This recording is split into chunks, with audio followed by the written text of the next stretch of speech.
You're traveling through another dimension. A dimension not only of sight and sound, but of mind.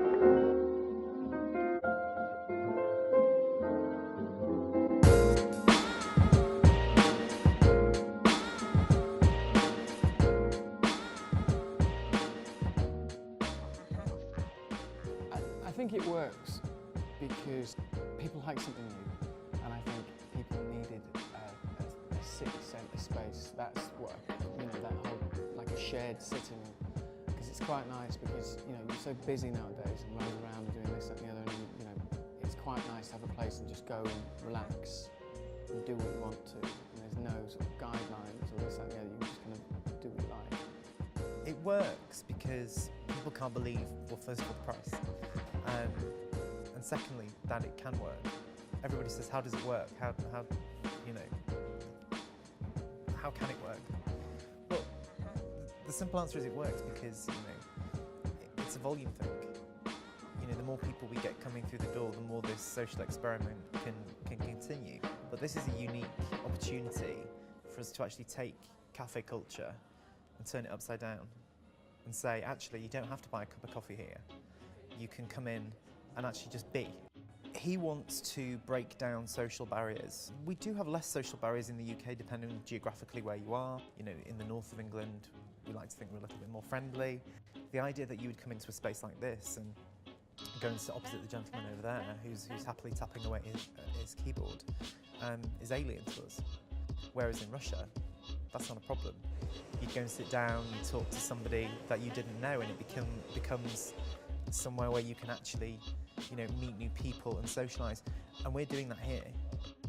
It started with pocket poetry, which was a group of poets who used to leave small laminated cards around Moscow, hidden in different places for people to just find, to sort of perk up the day, basically, and spread good poetry throughout the city. And they'd take it and they would be asked to place it in another location for someone else to find. Email address on the back, and if you were interested in poetry, then you could email and find out where they were meeting. Meeting in bars, restaurants, cafes, that kind of thing.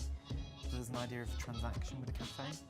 He wanted to eradicate that, so actually he ended up renting some space where people would make a donation. You'll see our donations boxes at every registration and reception point in every Ziferblat across the world. That tradition still continues. They outgrew the space, he got a bigger space and thought he needed to formalise the idea, so ended up coming up with the concept of you pay for your time, 1 ruble per minute per person. I think Ivan started it. I don't think he had any sort of grand master plan of what it was going to be like, and he was going to get to 14 branches across, Europe. But I think he just kind of wanted a city centre space where you could just go and do what you liked. Everyone knew each other. There was space where you could do your own exhibitions or events. You could just meet a friend for a coffee. You could do some work, but you weren't sort of told what you could and could not do in certain spaces depending on how you were going to pay. But the best bit was you effectively had a completely open remit to just create a comfortable, nice place where you would want to be. It's quite good fun making a 3,000 square foot living room for yourself, because that's what it's meant to be. It's not like there's a specific style of this, I mean, there are token things like the bunting and stuff like that, but it's not like, when you'd open another venue and you knew you had to stick to certain things, you've got to make it mismatched and higgledy-piggledy and comfortable and soft, and we thought, what do we like in coffee?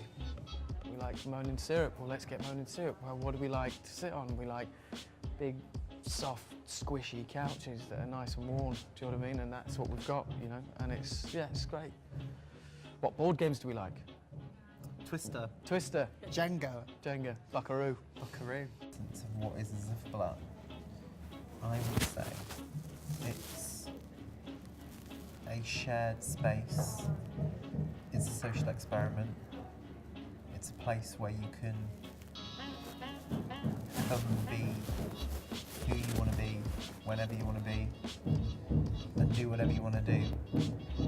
And everything is free except for the time you spend. It's like everyone's city centre apartment. Yes. It's an extension to your own sitting room. Or office. Because we kind of like shared office. You get a lot of like people shared working. office. So one day, everybody will know when we say Ziferblat what we mean.